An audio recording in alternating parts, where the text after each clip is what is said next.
are faking stars. Follow your ancestors' goals. Dance for your freedom, sing for your pride.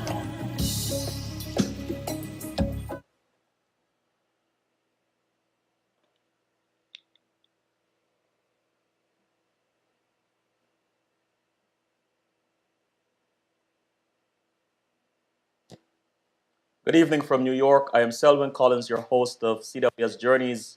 Welcome to another edition. Those of you joining us for the first time, a very special welcome to you. Our guest this evening is Mr. Terry Gonzalez Cesar. Terry, am I pronouncing that correctly? Cesar or Cesar? Caesar, but in Spanish is Cesar. Cesar. All right. So tonight it's Caesar. Cesar, right? Awesome. Yeah. Welcome to CWS Journeys, Terry. Thank you very much to be your guest.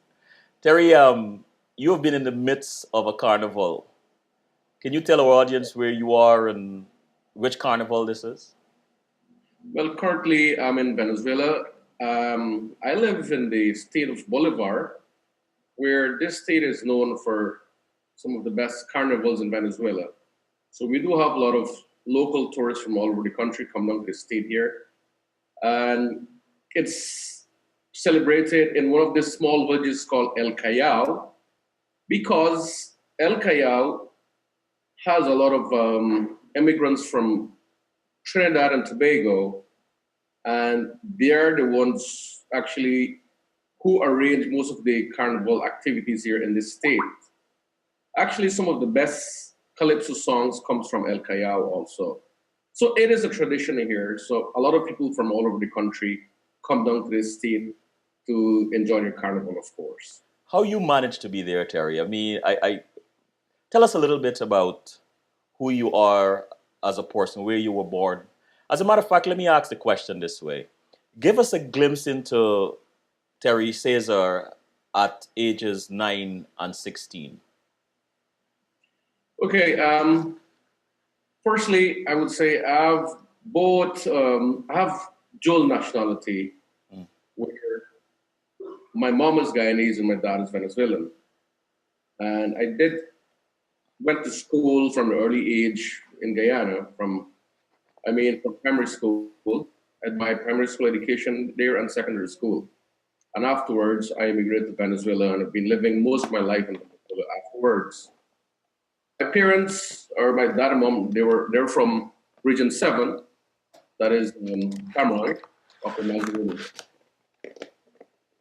So after I ended my high school program, I came back to Venezuela, and here I've been living most of my life. I studied here also in Venezuela, so I will always say I feel a lot more comfortable speaking Spanish than English, because I feel Spanish is my first language. Is that so? So you were born in Guyana? Yes. And Well, of course, we have this dispute with Guyana and Venezuela with this Essequibo. So I don't even know if Essequibo is Venezuela or it's Guyana. So I'm from Essequibo. yeah, I hear that. So did you start? Was Spanish spoken in the house? Is that how you got introduced to Spanish? No, my parents, we always spoke only English in the house, but I came to Venezuela a very young age, just I would say in my teens. So I've been living here for over 30 something years. So I speak more Spanish than English, I would say. You know, Terry, what are some things people who describe you say about you that you agree with? Sorry, can I get here? I didn't hear that well. What are some things when people are describing you? What are some things they say about you that you agree with? Well, firstly, I'm a very social person. I love to show a lot of people who I am in terms of, especially I'm a guide. I'm a professional tour guide from Venezuela. Also local and international tour guide, because I speak few other languages also. And most of my clients, I would say, I always try to have them feel very, very happy, and everything that I do for them or where I guide them. I always just like them to feel very comfortable, and they must love the country wherever I guide. If you were not a tour guide, if you were not doing this, What other career would you like to have tried? Well, I'm electronic technician by profession, which actually don't I don't really practice it anymore. I studied electronics, so I'm already a technician. I repair all the electronic equipment, Wow. but I do not practice that profession anymore. But I always had this passion for tourism and traveling, especially. And I think my dreams came true when I got my first contract with a Canadian company. I used to work there for 11 years, and I traveled the world for 11 years. So that was something I was always wanting to do in my lifetime, like traveling and go to different places. And actually, my dreams came true in 2002. Is when I started traveling. 2002. So Yeah. so is that when you decide to become a tour guide? But before I was guiding locally. Uh-huh. But I met one of these CEOs for this Canadian company, and he actually asked me if I was interested in work with their company, guiding internationally. I mean, it was like a lottery for me. It's something I always wanted to do is just guide out of Venezuela or other countries in South America or Latin America, and it was like a lottery again. Any guide or every guide, I would say, always have this passion to travel and see new other places. So I actually got this job, but I was so happy when I went to sign my contract. Uh-huh. Did any of your parents had anything to do with you getting into this field? Well, to be honest, I've always been living really independently. I would say I'm like the black sheep in the whole family. I always been like, do a lot of adventure things. So, I mean, even if my parents were against it, I always did my stuff on my own because I love adventure Right. and sports also. So I always like this black sheep in the family. Do So you I keep quite afar from my parents just not to see my mother suffering or stuff like that. while we are talking about them, do you recall any words of wisdom that you heard from either of them or both of them that have stuck with you to this day? Not really. Actually, I came from a very, very strong Adventist family, and I think my parents they were very, very strict. Mhm. Right? They're strict now, but they get older now and they get softer. I would say, but they were very strict Seventh Adventist Christians, and we were brought up in this really strong faith. But it didn't really work out for me when I became like a teenage, you know. And I mean, I love adventure sports and extreme stuff. Like I used to be a stunt rider when I was younger, and growing up in A Venezuela. stunt rider. Yeah, I love like I have this passion for motorcycles, so I do a lot of stunt. I do a lot of stunt riding. So you know, fell down many times, but I've never broke no part of my body, but quite a lot of bruises all over. So And some, here's this black sheep of the family that is very adventurous, that studied electronics, have this love affair with languages, um, come from a strong Adventist home. What would you say is your fondest memory of your parents when you were growing up? we were born in a small village called Cameron. I mean, Cameron. yeah, it's a very small Amerindian village. The population at the time was probably like 800 people, so very small. But I could vaguely remember. I actually didn't really grow up in the Cameron. I grew up in Georgetown, so just few things I can remember, like maybe going paddling down the little dugout down the river there, Hmm. trying to fish water, swimming in the river. That was like more about it, I would say, because I grew up in Georgetown. Right. Okay. Who So I who actually lived in Georgetown since I would say like after maybe 9 or 10 years, started living in Georgetown. So when you were growing up, apart from your parents, who would you say have had a major influence on you as a child? Well, I grew up with some guardians in Georgetown, so they're the ones like who was responsible for me when in school. And I would say my parents, I see them now and then. Sometimes I went home for holidays to Cameron. Uh huh. Yeah, and That's when I used to mostly share my time with my brothers and some cousins who lived there. Okay. So Yes, but all eventually immigrated to Georgetown. So most of my brothers and sisters, everyone lives in so Georgetown. when you say black sheep to me, you hardly went to church, Terry. You could tell the truth. Yes.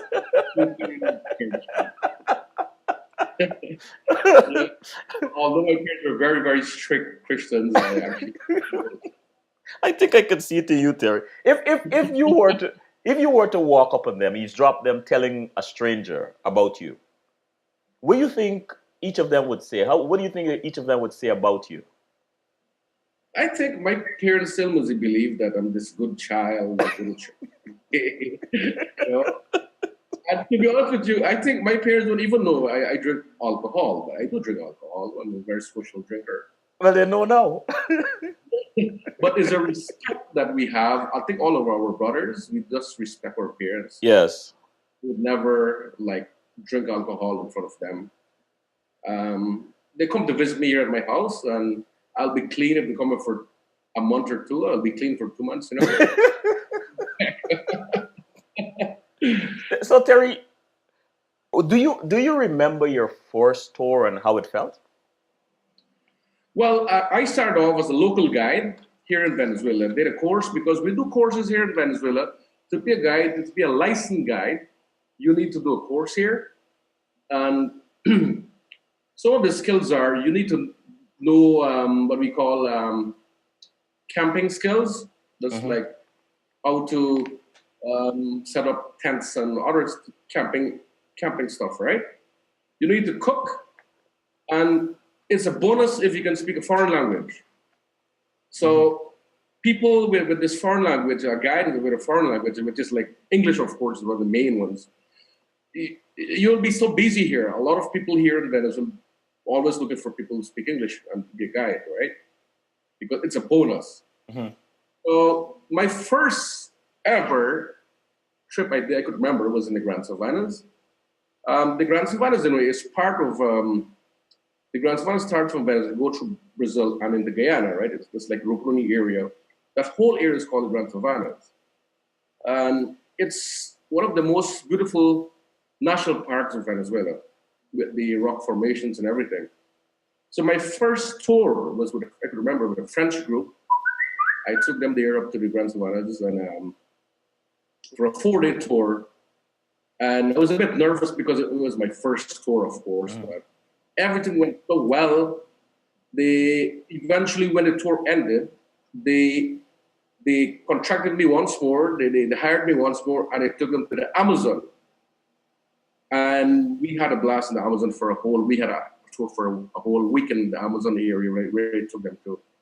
And I would say afterwards, I said, "Wow, this is what I've been looking for most of my life. Like traveling with people and showing them around my country." What caused that, Terry? What in that trip, whether it was the Amazon trip or the forest trip, that got you to that point where you decide this is what I really want to do for the rest of my life? Was it the reaction of the tourists or something that you experienced while on the trip?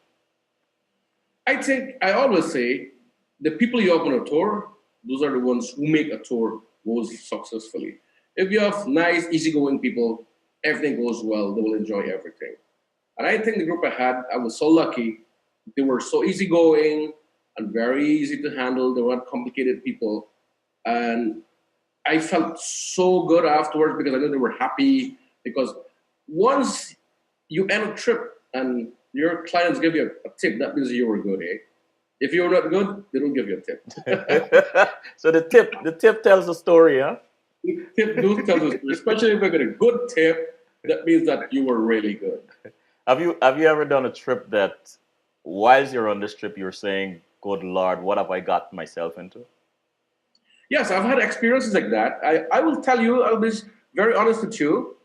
In all my travels, let me just put in percentage that out of 100%, I would say like 98% of my trips have been so successful, and only 2% have been so really bad.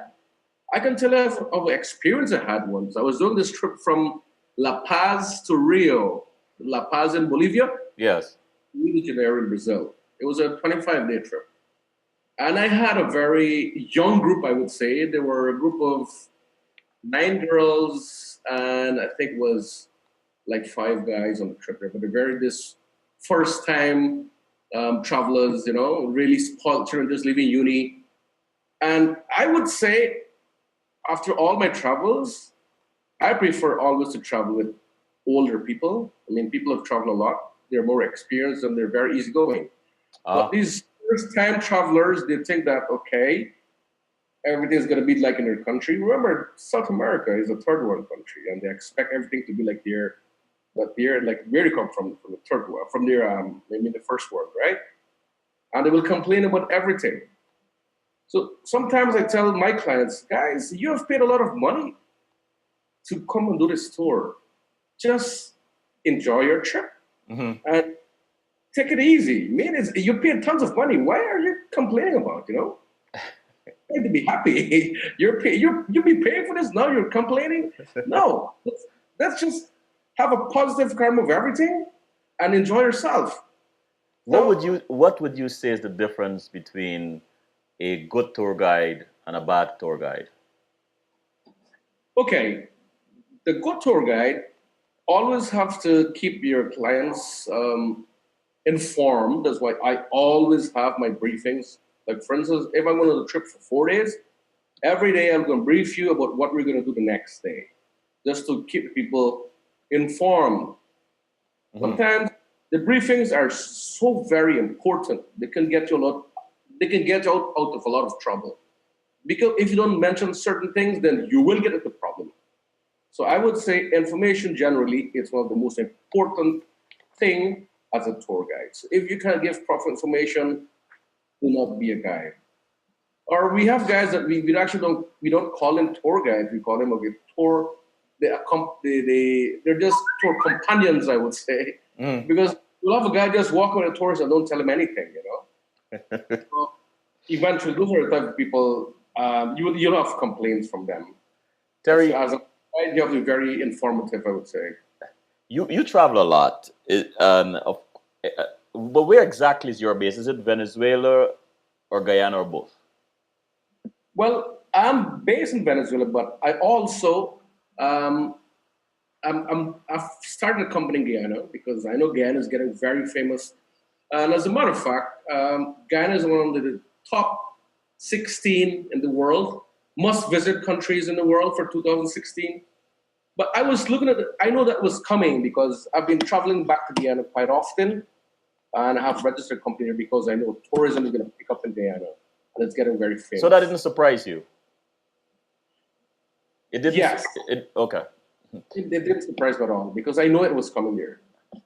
There are certain things I can foresee in Guyana, and I know it's getting there. So let me ask you this then, that you mentioned that. If the Minister of Tourism, if the government were to ask you to tell them, give them some suggestions that will make for a good tourism. Okay. What are some that come to mind? Well, the first things that the Guyana need to put is information center. In all the touristic countries I've been, like for instance, Peru is one of the most famous destinations in Latin America, I would say, or South America also. And most countries who depend on tourism as an economy, which I mean, we get money from a lot, they have these information centers. In Guyana, you don't have no tourist information center, right? If you're going to promote Guyana, you need to put an information center just at the airport. It's like the main entrance, of course, to the country, or a small office downtown where you have information with the city, what to do, what you must do. So this information center generally tells you what are the main attractions in the city and what are the things you must not miss, and the general information of the country, of course. We really need to put that in place. Terry, just a quick adjustment. Your screen is shaking a bit. Okay, cool. Yeah, so an information center. What else? That's one of the main things, tourist information center. And I think that would be good start off with that. Okay. If you said Venezuela is your base and you just opened a business in Guyana, but you're a tour guide, an international tour guide as that. How many Yeah. other international tour guides do you know off the bat that operates in Venezuela and Guyana? Well, currently, I'm the only one in Venezuela. We were three of us were from Venezuela, and one of the girls, I think she left. She got married. She's not in tourism anymore. The other guy, he used to travel with me. Actually, I put him to the company, and he's on his own business right now. So right now, actually, I'm the only one in Venezuela, the whole Venezuela, who travels abroad with tourists as an international tour guide. How long you said you've been doing this, Terry? Well, I was doing this international travels for 11 years. 11 years. Yeah. What are And some? Oh, sorry. Go ahead. yeah, I traveled for 11 years around the world, different places, South America, Central America. And at one point, I just sat there. I was on holiday, came back home for holiday. I was like, okay, next move. Am I going to do this the rest of my life? I was trying to just think in the future for myself what I was going to do because I was living out of a suitcase. So I was like I would say like I was like a turtle. My bag is like I had everything there. I had clothes for summer, winter, all the climates, right? So what's next in my life? I cannot do this all the rest of my life. I mean, so I decided to register my own company. I said, okay, I know it, I have the experience. Let me give it a try. And I would say, thank God, I've been very successful with that. And that's what I'm actually doing now. I've eased up on the traveling like before, at least, because I now do travel for myself now. I don't travel for the company. When you first started your own business, what were some of your earlier challenges?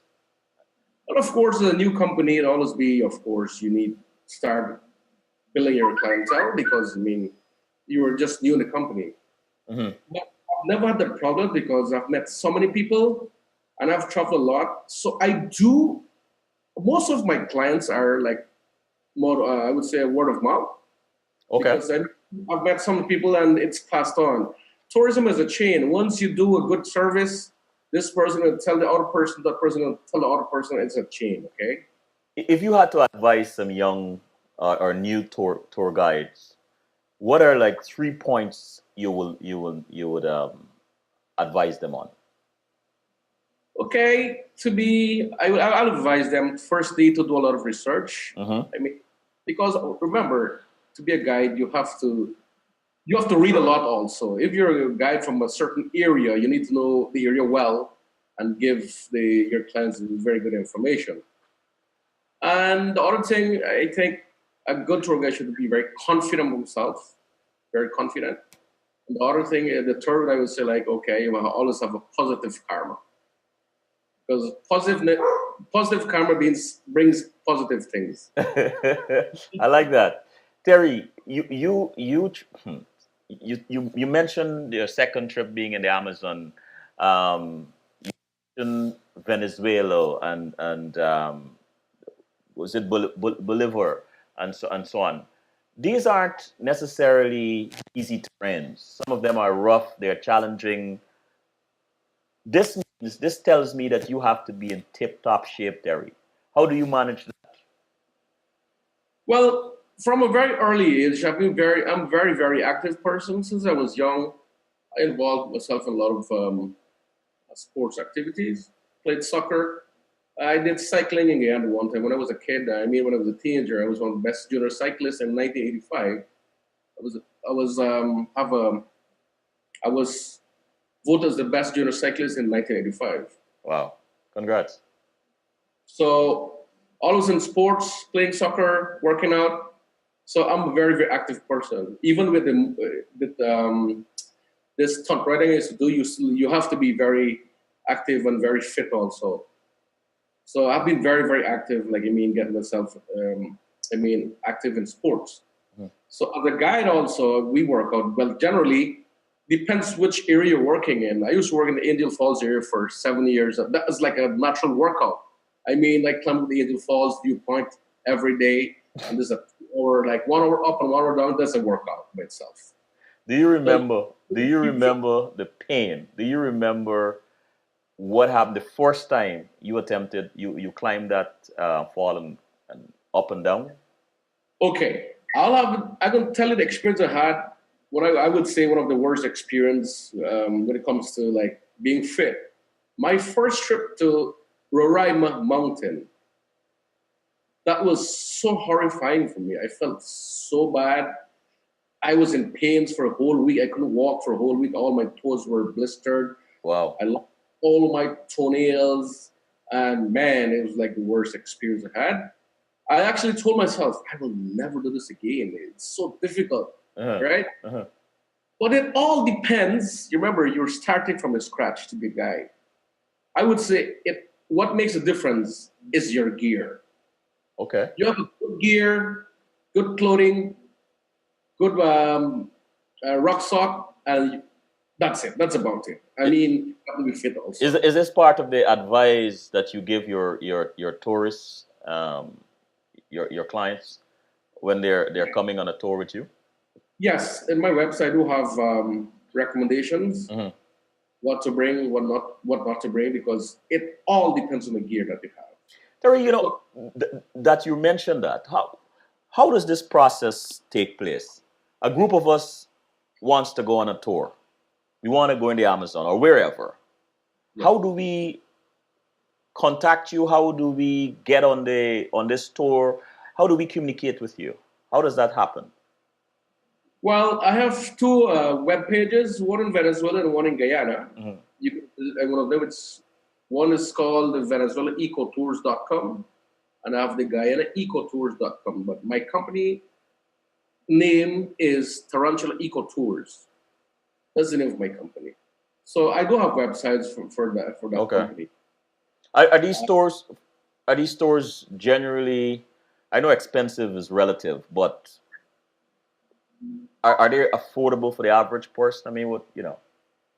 I would say it's not that expensive. I mean, it's not very expensive because most of the trips are all included trips where you include all your meals, your transport. Okay. Okay. In case of Roraima, I actually I give you the tents, the sleeping bags, your sleeping mats, all equipment, the hiking equipment, You provide because all of that.